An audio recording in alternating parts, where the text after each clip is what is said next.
పొట్లకాయ కూర అంటే ఇష్టమో కామెంట్ చేసేయండి. పొట్లకాయ అయితే ఇంకా ఏమేమి చేయొచ్చో కూడా కామెంట్ చేసేయండి, ఓకేనా?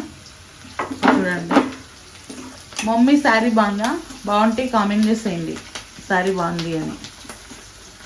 హాయ్ చెప్పు మా. హాయ్.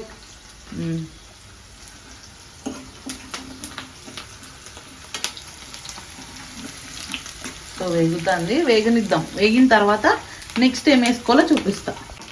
సో చూడండి, తిరగబాత అయితే వేగింది. ఇప్పుడు మనం వాటర్లో కట్ చేసుకున్న పొట్లకాయల ముక్కలను అయితే వేసేసుకుందాం.